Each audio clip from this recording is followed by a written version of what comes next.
Bonjour et bienvenue à une autre prédication de l'Église chrétienne évangélique En Chemin.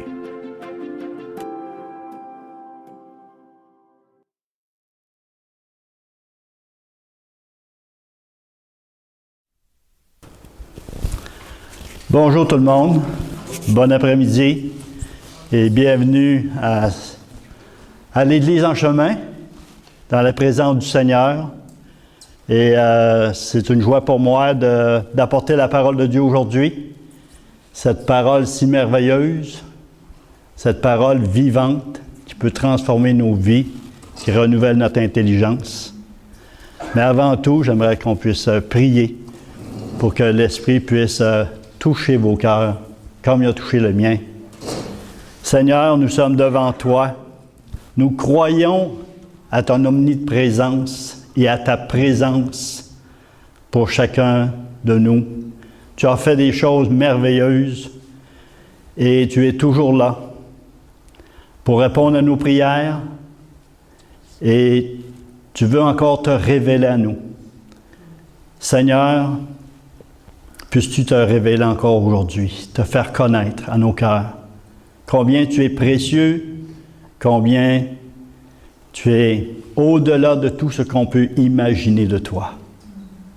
Puisses-tu porter cette parole dans les cœurs afin que cette parole puisse porter fruit et ton Père sera glorifié. Merci Seigneur de nous accompagner maintenant. Amen. Alors Jésus a dit, « Or, la vie éternelle, c'est qu'ils te connaissent, toi, le seul vrai Dieu, et celui que tu as envoyé, Jésus-Christ. » Jean 17, 3. Savez-vous pourquoi nous, les chrétiens, nous croyons qu'il y a un seul Dieu? Nous croyons qu'il y a un seul vrai Dieu. Vous allez me dire, parce que la Bible dit. C'est vrai. La Bible dit, alors notre foi est fondée dans la parole de Dieu, dans les Écritures, dans la Bible. Jésus l'a dit, qu'il y a un seul vrai Dieu dans sa prière de Jean 17. Mais il y a une autre raison. Et j'ai entendu cette réponse, cette raison, lorsque j'avais environ 6 mois dans ma foi chrétienne. Et après toutes ces années, j'ai retenu encore cette raison que j'aime énormément. Pourquoi nous, les chrétiens, nous croyons qu'il y a un seul vrai Dieu? C'est parce que notre Dieu est tellement grand qu'il prend toute la place. Il n'y a pas de place pour un deuxième. Êtes-vous d'accord avec ça? Amen. Amen. Notre Dieu est grand. Il prend toute la place. Il y a quelques semaines, j'ai entendu une question très importante qui m'a interpellé et j'ai voulu répondre à cette question.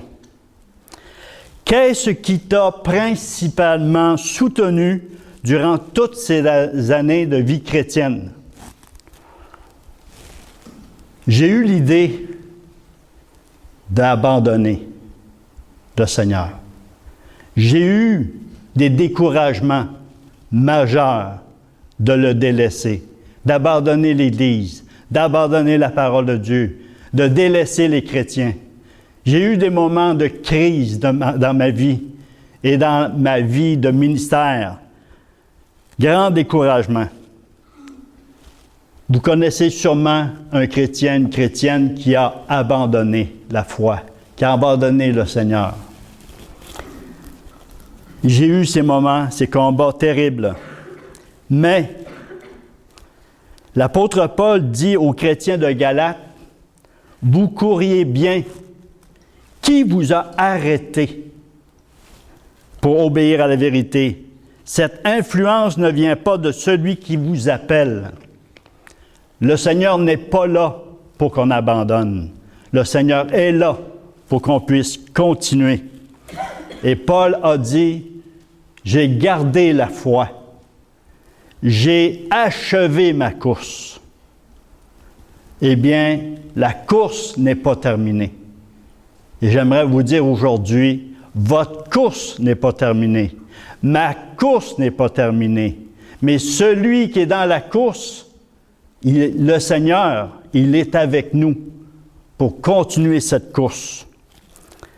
Alors la chose la plus précieuse qui m'a soutenu pendant tout ce parcours, pendant toutes ces 47 dernières années de vie chrétienne et de ministère, c'est la grâce d'avoir entendu la voix de mon berger.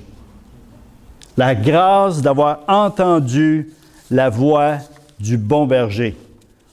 Vous entendez probablement ce verset de Jean 10. Jésus se présente. Il parle d'une parabole du berger et les brebis. Et Jésus va dire, « Mes brebis entendent ma voix.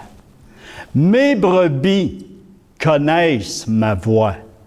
Mes brebis entendent ma voix et elles me suivent. » C'est une grâce d'entendre la voix du Seigneur. C'est une grâce de l'entendre non seulement une fois, mais lorsque nous vivons des temps difficiles, lorsque des tournants dans nos vies, des tournants cruciaux, des découragements, des combats, combien ça fait du bien d'entendre la voix du Seigneur, celui qui nous aime, celui qui nous a rachetés, celui qui dit « Je connais ma brebis, je connais ton prénom », comme il a été chanté tantôt.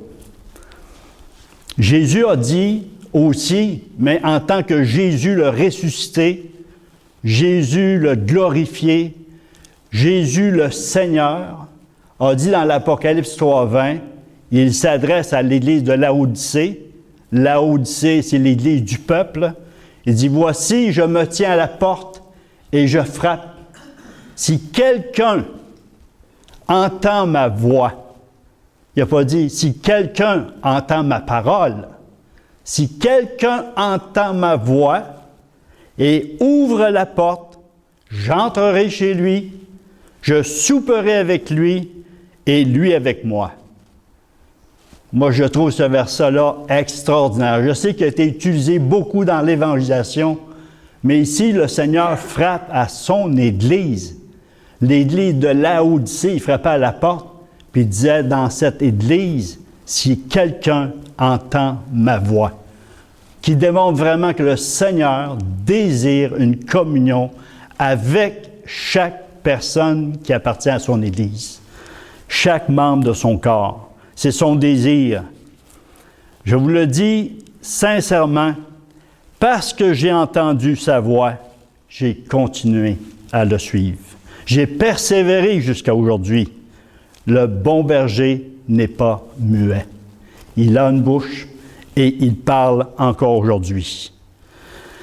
Alors, vous avez vu peut-être sur la page Facebook de notre Église le verset « Dieu parle tantôt d'une manière, tantôt Dieu parle d'une autre manière.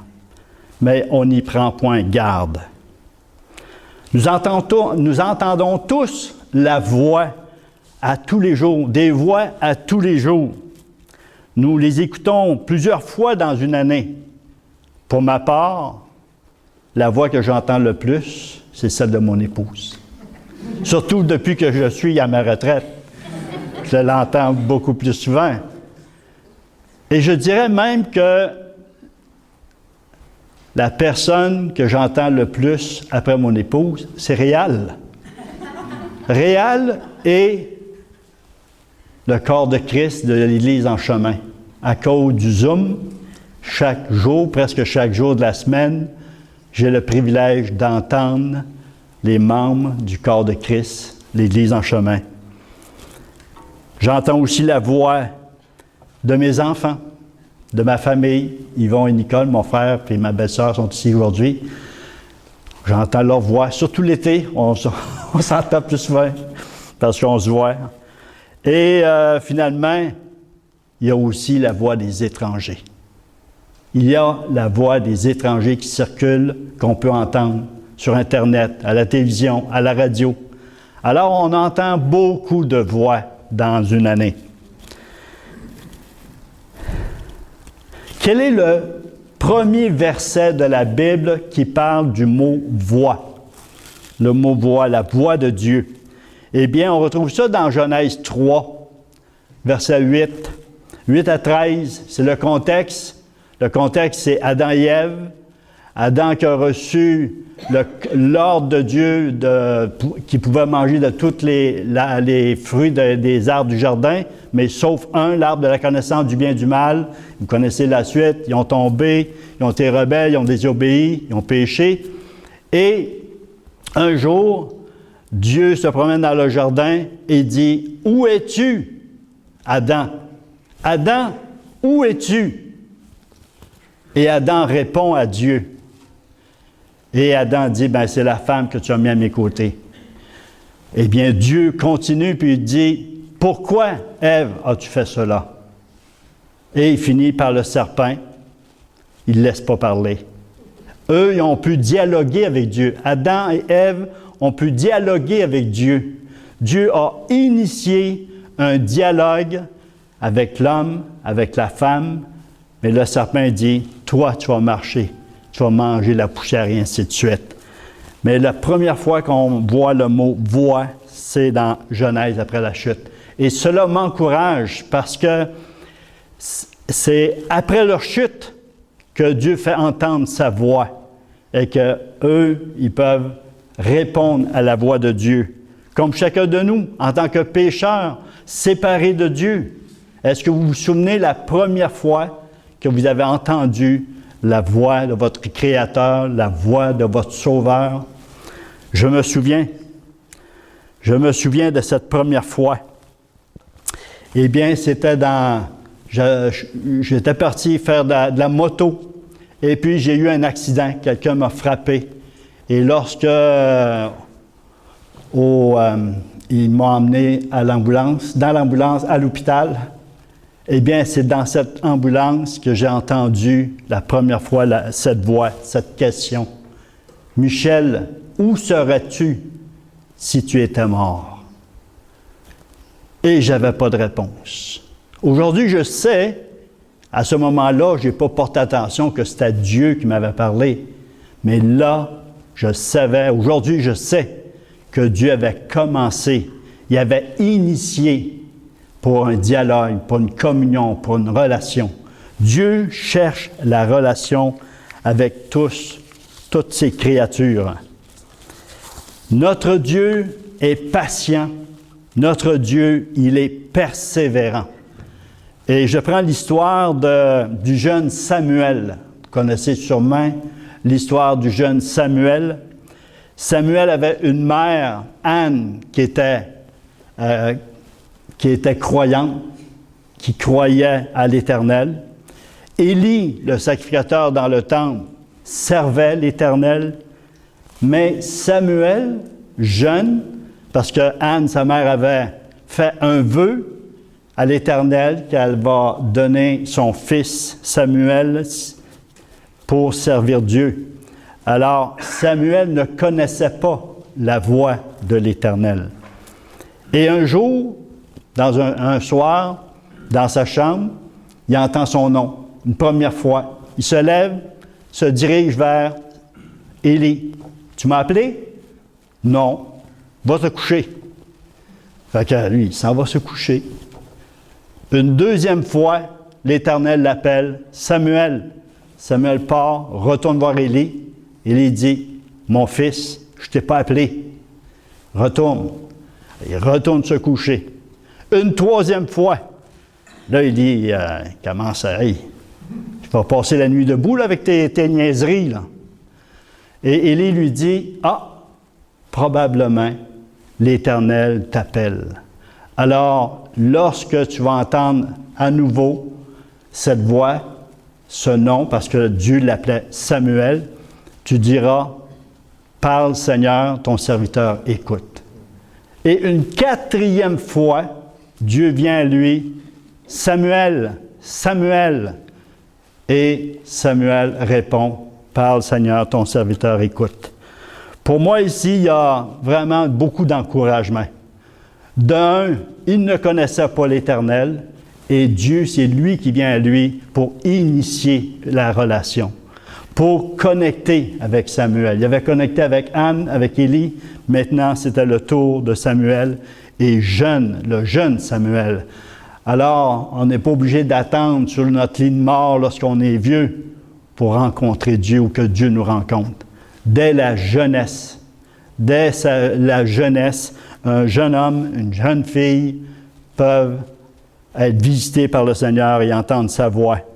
Le Seigneur veut entrer en contact, en relation avec nos jeunes aussi, dès notre enfance. Il n'a pas reconnu la voix du Seigneur la première fois, ni la deuxième, ni la troisième. Ça a pris jusqu'à la quatrième fois et il a été aidé par Élie.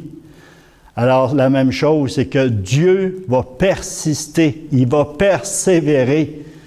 Une fois, 2 fois, 10 fois. Il y en a qui vont dire, quand j'étais jeune, j'avais entendu parler de l'Évangile.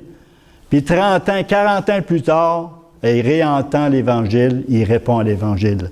Dieu est persévérant. Il veut entrer en relation avec ses créatures. Et parfois, lorsqu'on entend la voix du Seigneur, on doit faire comme Samuel, avoir quelqu'un de mature, quelqu'un qui a de l'expérience, comme un Élie. Élie avait entendu déjà la voix de l'Éternel. Alors, il a pu aider Samuel à discerner la voix du Seigneur. Et parfois, on peut vivre certaines expériences, on ne sait pas trop ce que ça signifie. Eh bien, il est bien de trouver un Élie, trouver une personne mature dans le Seigneur pour valider est-ce que c'est vraiment le Seigneur qui a parlé. Parce qu'aujourd'hui, vous avez certainement rencontré des gens, « Ah, le Seigneur me dit, puis le Seigneur me dit. » On dirait que le Seigneur leur parle jour et nuit. C'est un effrayant. Mais j'ai une mauvaise nouvelle parce que le Saint-Esprit, Dieu n'est pas bavard. Il parle, puis quand il parle, c'est parce qu'il y a un plan à accomplir. Il y a sa volonté à accomplir. Et puis, c'est drôle parce que Élie plutôt, le lendemain, il va voir Samuel et il dit, « Dis-moi tout ce que l'Éternel t'a dit. » Sinon, je pense qu'il y a un peu quasiment la malédiction sur lui. Le Seigneur va te punir. Et puis, Samuel va raconter à Élie ce que l'Éternel lui a dit. Et Élie va dire, c'est l'Éternel. C'est l'Éternel qui t'a parlé. Et j'ai découvert ça cette semaine. C'est que si vous lisez le chapitre avant, le chapitre 2, eh bien, c'est écrit que Dieu avait envoyé un homme de Dieu à Élie pour l'avertir du désordre que ses 2 fils faisaient par rapport aux sacrifices. Et cet homme de Dieu-là avait corrigé, il avait averti Élie.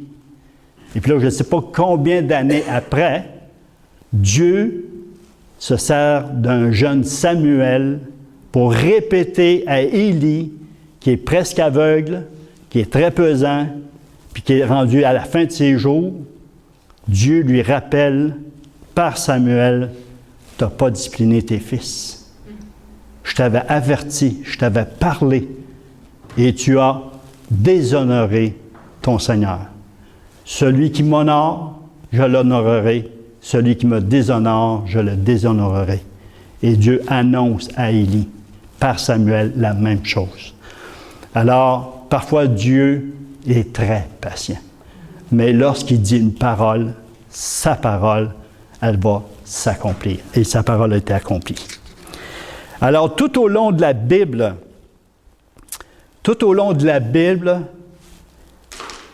de la Genèse à l'Apocalypse, Dieu parle. Il y a plusieurs personnes, des hommes, des femmes, qui ont entendu sa voix.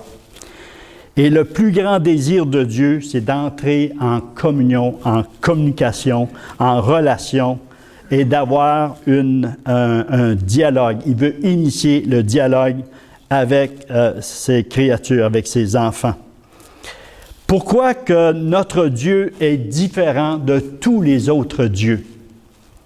Est-ce que vous vous êtes déjà posé la question? Pourquoi notre Dieu est différent de tous les autres dieux? C'est parce que, premièrement, il y en a un seul vrai et un seul qui parle. Il y a seulement Dieu l'Éternel qui parle. Il a une bouche et il s'exprime, il parle, il rentre en dialogue, il rentre en communication. Notre Dieu est différent parce qu'il y a des oreilles pour écouter la voix et il y a une bouche pour faire entendre sa voix. On est des êtres relationnels. Et Job 33, 14, Dieu parle cependant tantôt d'une manière, tantôt d'une autre, et l'on n'y prend point garde. Je me souviens un jour, après 2-3 ans de vie chrétienne, j'étais sur le bord de l'eau à Ville-la-Salle. Ça fait très longtemps. Et puis, j'avais demandé à mon cousin de venir prier avec moi, parce que lui, il aimait beaucoup prier, fait que je l'invite à venir prier avec moi. Et puis, il dit non. Ben, je dis, OK, si il ne vient pas, j'y vais quand même. Fait que je suis allé prier, et puis, tout d'un coup, j'entends « Thessaloniciens ». Voyons, y a-t-il un chrétien dans le bout qui est en train de lire sa Bible, je sais pas quoi? J'entends « Thessaloniciens ». De vive voix? Non. Mais j'entends « Thessaloniciens ». Fait que comme un simple chrétien, un jeune chrétien, je dis, Thessaloniciens quoi? 1 ou 2 Thessaloniciens? Là, ça me dit 1 Thessalonicien. Ah ben, c'est le fun ça. Je parle puis il répond. Mais là, je ne sais pas c'est qui ça. Alors, je dis 1 Thessalonicien quoi? Il y a des chapitres, il y a des versets. Là, ça me dit clairement 1 Thessalonicien 2, 4. Mais là, j'ai pas ma Bible avec moi. Wow! Là, j'avais hâte de m'en aller à la maison pour prendre ma Bible, vérifier, parce que tout d'un coup, c'est pas vrai. Tout d'un coup, ce verset-là n'existe pas, parce qu'il y a des livres dans la Bible qui a seulement un chapitre. Là, 1 Thessaloniciens 2, 4. Alors, j'arrive à la maison, j'ouvre la Bible, et c'est dit, Dieu nous a jugés dignes de nous confier l'Évangile, non pour plaire aux hommes, mais pour plaire à Dieu qui sonde les cœurs. Wow! OK, tu m'as jugé digne de me confier l'Évangile. Parfait. Wow, je prends ça, tout simplement. Quel encouragement! Alors, j'aime aussi l'histoire du roi Josias. On parle beaucoup du roi David. On aime David, mais moi, j'aime beaucoup Josias, parce que ça fait partie de ma vie. Son histoire fait partie de ma vie. Josias, c'est un jeune roi. À 8 ans, il a été nommé roi. Ça, c'est dans 2 Chroniques, chapitre 34, le verset 14 à 33. Je ne prendrai pas le temps de lire toute son histoire, mais je vais la résumer un peu. Alors, le roi Josias, en tant que jeune, lui, il s'inspire d'un modèle. Et son modèle, c'est qui? Le roi David. Alors, il aime beaucoup le roi David. Il s'est inspiré de lui. David, lorsqu'on lit les psaumes, est-ce qu'il y a un homme qui a une communion avec Dieu tel que David? David, c'est un homme de relation. C'est un homme qui a un dialogue avec son Dieu. Quand on lit les psaumes, on voit qu'il échange avec son Dieu. Il y a un très bon dialogue avec lui. Le jeune Josias est inspiré de David, eh bien, il va faire une purification. Parce que là, il y a du désordre partout en Israël, en Juda, à Jérusalem, partout dans le pays. Alors, il va abattre les statues, les idoles, les images, au point que, imaginez, Israël s'est rendu qu'il adorait le soleil. Et d'autres dieux, Baal, ils en ont fait des affaires épouvantables. Alors, Josias se lève, il fait la purification, il la grandeur, tout ça, et il a à cœur de réparer la maison de l'Éternel, le temple de l'Éternel. Alors, un jour, le souverain sacrificateur Hilkija va il va aller dans le temple, puis il va aller chercher l'argent dans le trésor de l'Éternel. Et puis ils vont prendre l'argent pour payer les ouvriers, pour réparer la maison, et il trouve le livre. Il trouve un livre qui s'appelle le livre. Et ce livre, il va le confier au secrétaire Shaphan. Et Shaphan, il s'en va voir le roi, puis il dit, Hilkija a trouvé le livre de la loi de Moïse. Et le roi est très, très content de cela. Et puis, il dit, tu vas m'en lire un bout. Il va commencer à lui lire ce qui est écrit dans ce livre.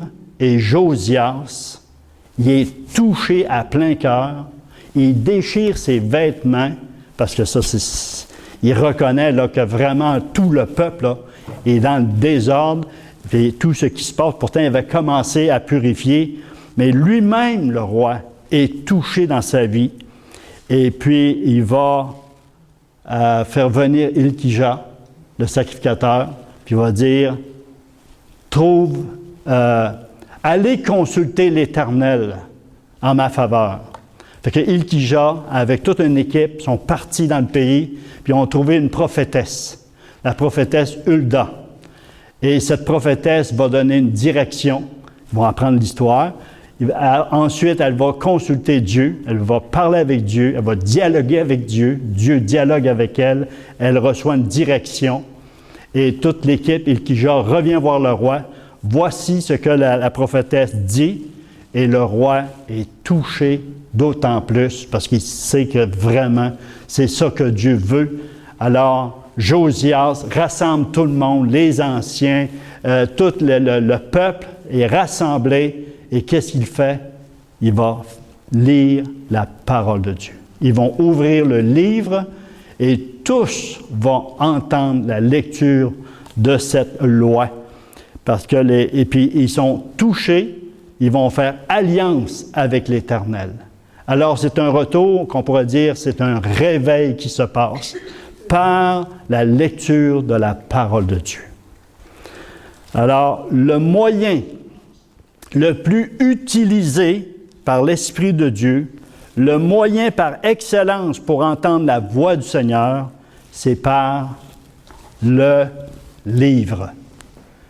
Si on veut entendre la voix de Dieu, la voix du Seigneur, eh bien, c'est en ouvrant le livre. C'est en lisant le livre. C'est en méditant les paroles de ce livre. C'est en étudiant les paroles de ce livre. Ce livre, il en contient, nous on dit c'est la Bible, mais la Bible contient 66 livres. 66 livres. C'est la bibliothèque de Dieu. Et Dieu peut nous parler sur différents sujets. On a des questions, Dieu est capable de répondre par son livre. 2 Timothée 3,16, vous connaissez, toute écriture est inspirée de Dieu, utile pour convaincre, corriger, enseigner, instruire dans la justice. Alors Dieu est souverain, Dieu est impliqué dans nos vies. Dieu a de la suite dans les idées. Dieu a un plan parfait pour chacun de nous. Dieu parle à travers son livre.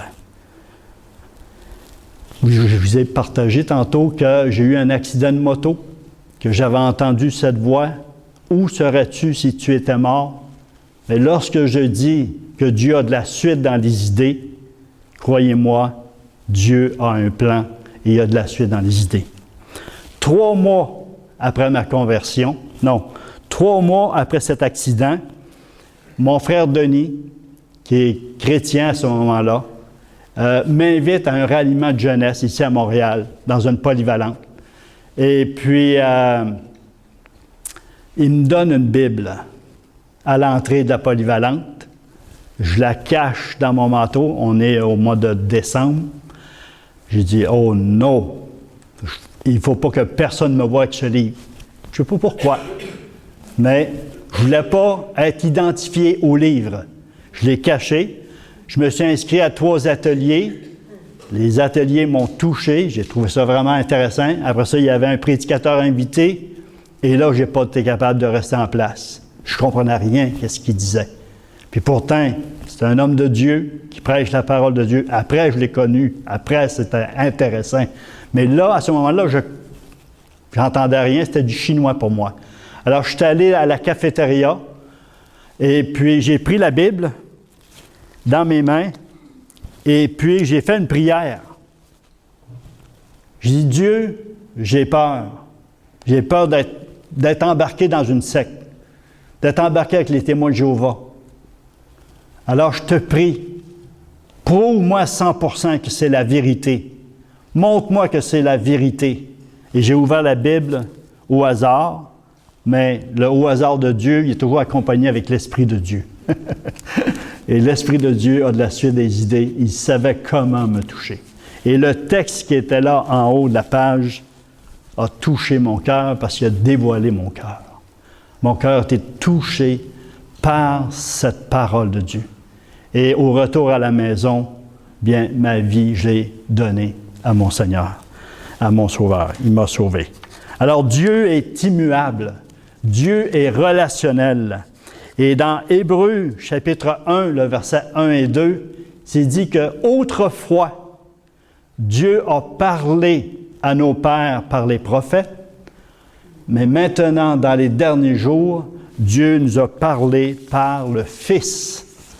Et c'était un verset que je ne savais pas trop comment le comprendre.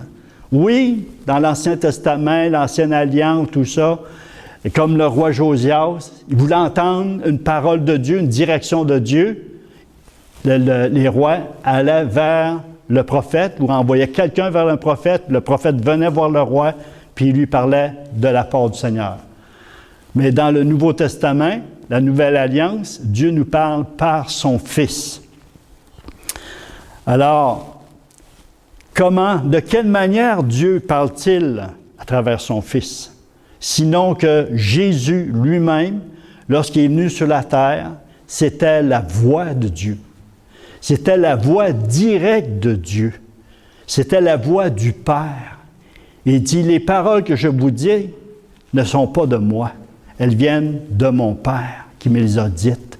Il communiquait la voix, les paroles du Père. Alors Jésus était la voix du Père sur la terre.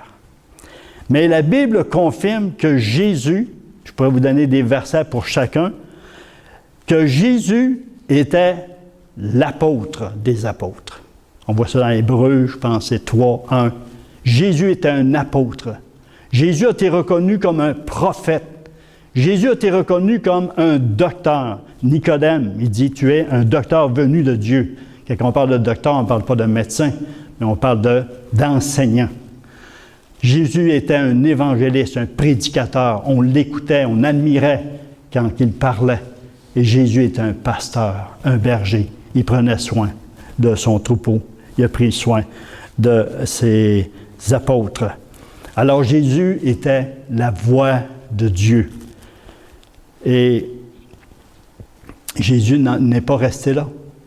Lorsque Jésus est parti, il y avait ses apôtres qui étaient avec lui, qui a demandé de continuer la mission, d'être la voix du Fils autour d'eux.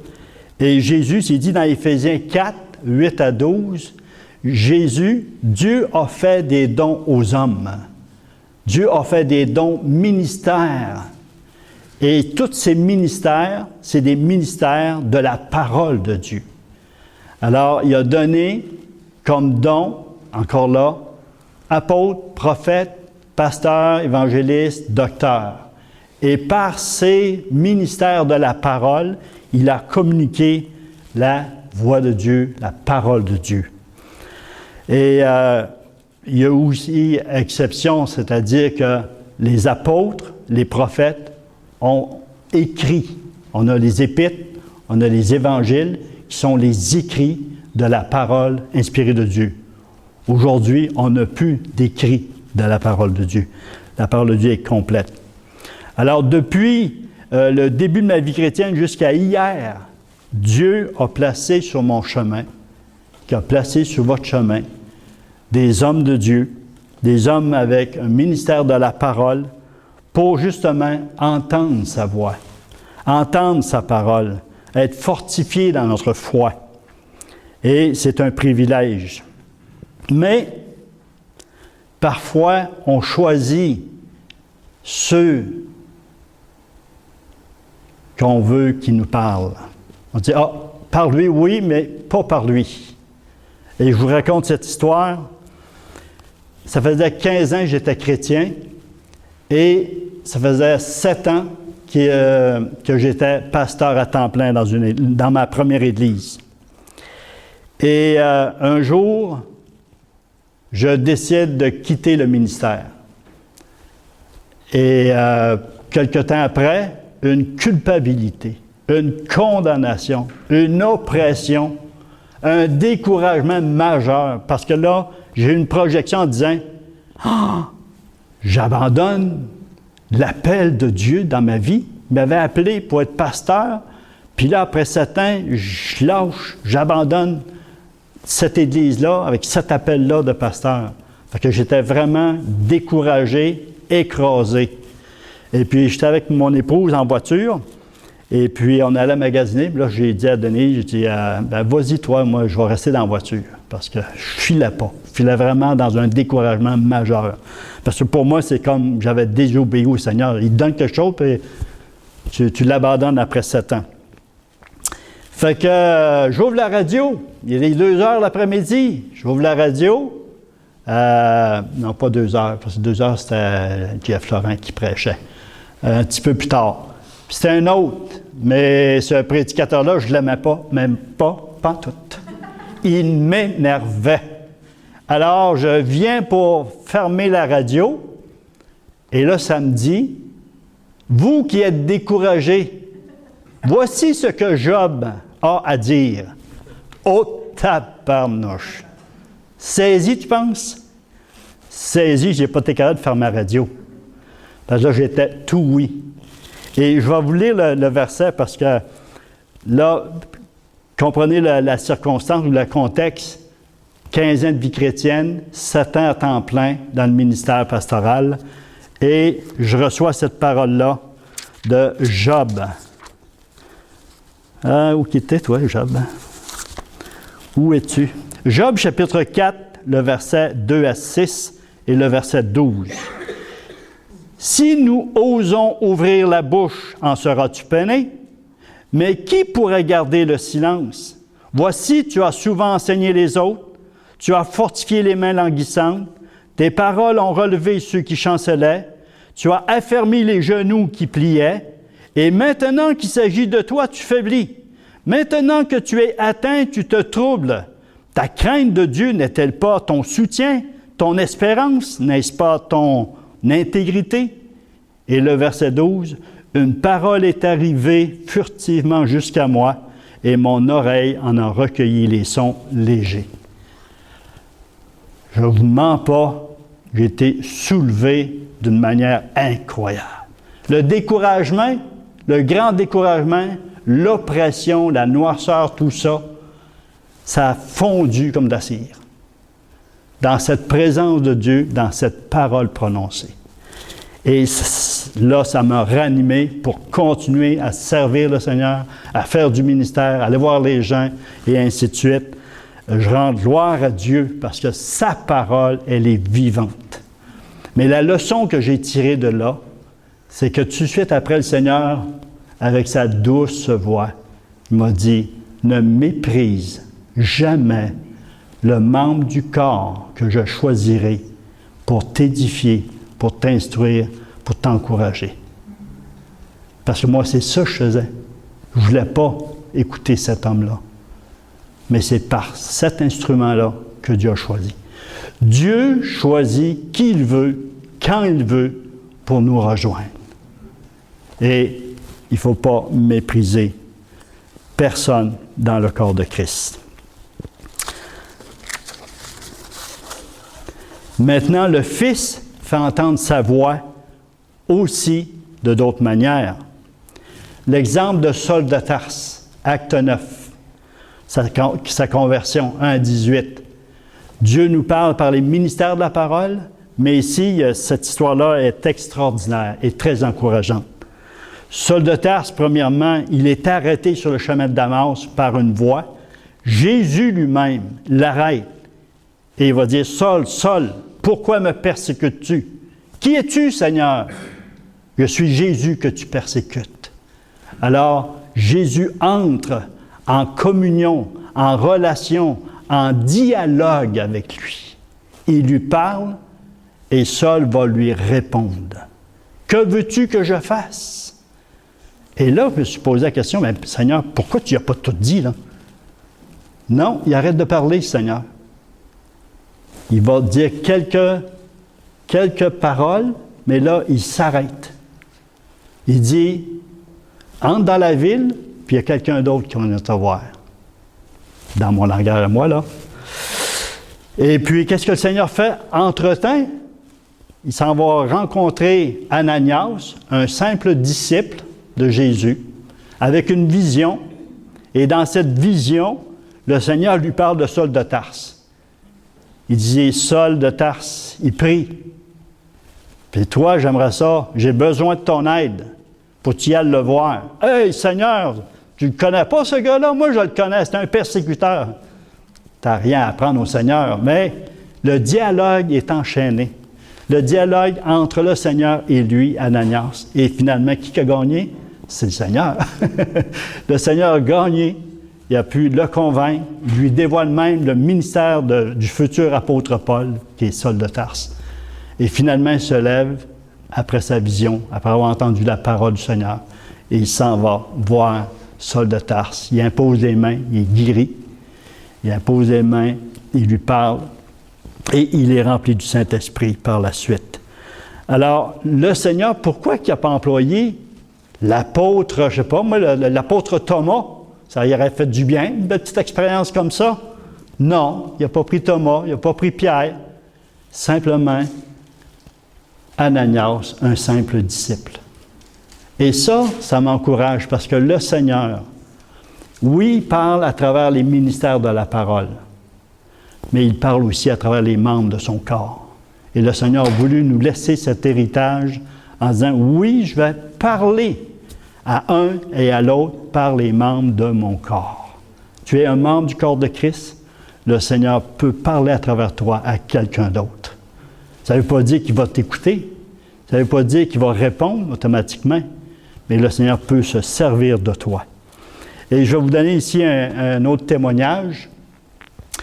C'est, vous savez que mon épouse a perdu un œil, et puis depuis 3 ans environ, 3 ans, elle a une dégénérescence maculaire de l'autre œil.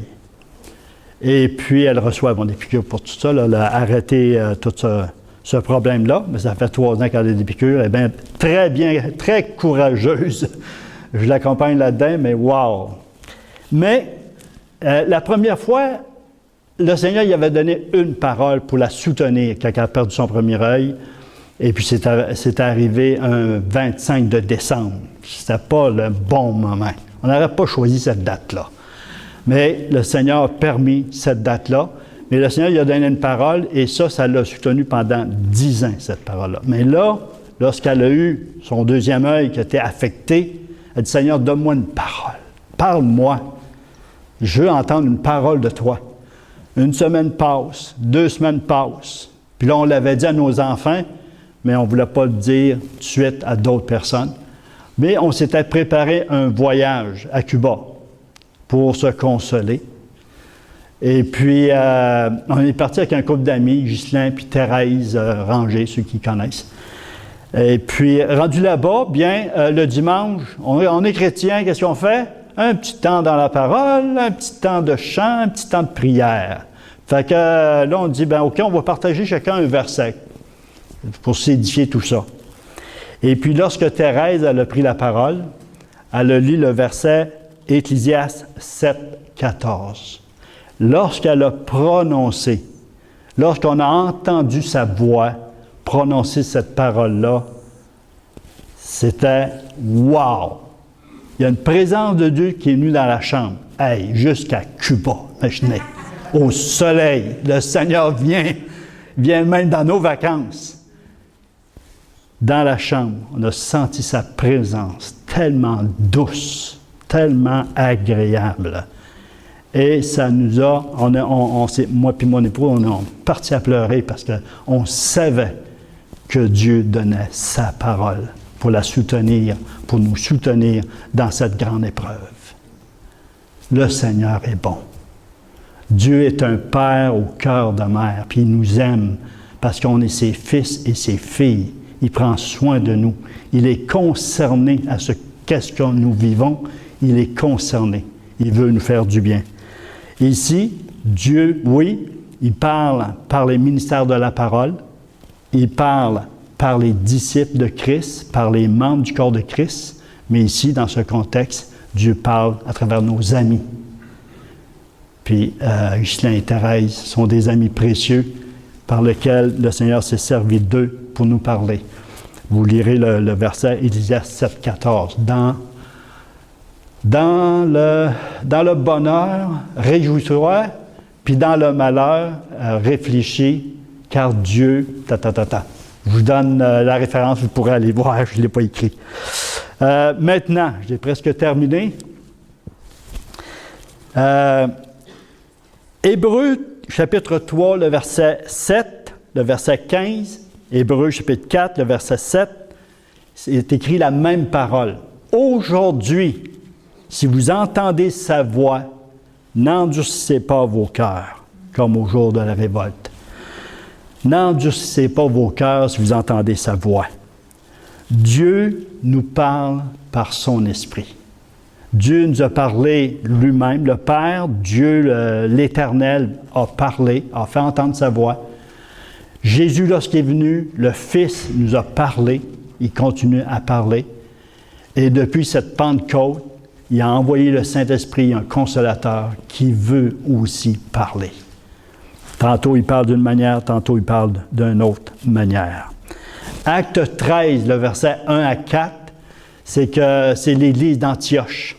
Et dans cette Église, il y avait une équipe, il y avait des docteurs et des prophètes ensemble qui prenaient soin de cette Église. Il s'est dit qu'il y était en prière, dans le jeûne et la prière. Combien de temps? On ne sait pas, ce n'est pas écrit. Mais il semble qu'ils avaient pris cette bonne habitude de prier ensemble pour l'œuvre de Dieu. Ils sont plus que 2. Ils sont 5, 6, 7 ensemble. Et puis, tout d'un coup, un parmi eux a commencé à dire une parole. « Mettez-moi à part Barnabas et Saul pour moi. » Dans la version sommaire, j'ai bien aimé ça. « Mettez-moi à part Saul et Barnabas pour moi, pour l'œuvre à laquelle je les ai appelés. » Et finalement, par la suite, ils ont continué à prier et ils les ont laissés partir. Et c'est écrit, ils ont été envoyés par le Saint-Esprit. Le Saint-Esprit s'engage sur ceux qu'il envoie. Ceux qu'il appelle, ceux qu'il envoie, il va les soutenir. On connaît la fin de l'apôtre Paul. Il a toujours été soutenu jusqu'à la fin. Alors le Saint-Esprit parle à travers le leadership de l'Église pour les gens de l'Église, pour que son œuvre puisse aller plus loin. Dieu est un Père qui est bon et généreux. Il est amour, il est libéral, il n'arrête pas de donner. Il veut tellement donner, il veut tellement nous communiquer, entrer en relation avec nous, en dialogue avec nous. Dieu a plusieurs moyens. Tantôt, il parle d'une manière, tantôt d'une autre. Et dans ce texte de Job 33, 34, 33, vous voyez Michel en arrière là, 33, eh bien, il s'est dit qu'il parle par des songes, il parle par des rêves, il parle par la souffrance. Le verset 19. Alors, si on lit l'Ancien Testament, le Nouveau Testament, le livre des Actes, vous allez voir que Dieu, par les anges, par les songes, par les visions, par les dons de l'Esprit, il va parler à son peuple. Il va parler. Il veut communiquer. Nous avons un Dieu qui parle. Et j'ai aimé le post que Réal a placé sur la page Facebook. « J'aime l'Éternel parce qu'il entend ma voix. » Parce qu'il entend ta voix. L'Éternel est intéressé à entendre notre voix. Ma voix personnelle, ta voix personnelle. Il a penché son oreille vers moi. Wow! Il a penché. C'est encore plus intime. Parle plus fort, je ne t'entends pas. Il s'approche, il s'approche. Dieu s'approche de chacun de nous. Il veut nous entendre parler. S'il veut entendre notre voix, Dieu dit, moi aussi, je veux que tu entendes ma voix. Et j'ai tous ces moyens à ta disposition pour que tu puisses entendre ma voix. Et en conclusion, je dirais, plus que j'apprends à connaître le Seigneur, plus que je l'aime. Et plus que je l'aime, plus que je veux le connaître. Et c'est son désir à Dieu de se révéler, de se faire connaître à nous. Quel honneur pour chacun de nous de savoir que Dieu entend notre voix. Mais quel plus grand honneur de savoir que Dieu veut faire entendre sa voix. Il veut te faire entendre sa voix. Il veut entrer en dialogue avec nous. Je finirai avec ce verset, un verset de souhait. 2 Corinthiens 13, 13. Que la grâce du Seigneur Jésus, l'amour de Dieu et la communication du Saint-Esprit soient avec vous. Amen. Amen. Bien, Seigneur, merci de ce temps que tu nous as donné autour de ta parole. Et merci parce que c'est toi qui nous as aimés le premier et nous voulons t'aimer par la suite. Merci d'avoir initié un début de dialogue qui a continué jusqu'aujourd'hui. Nous sommes reconnaissants vers toi de ce qu'on peut entendre ta voix et de nous avoir laissé le livre des livres, la Bible, la parole de Dieu, les Écritures, pour entendre ta parole, entendre ta voix. Sois béni, Seigneur, pour tout ce que tu as fait. Merci. Amen.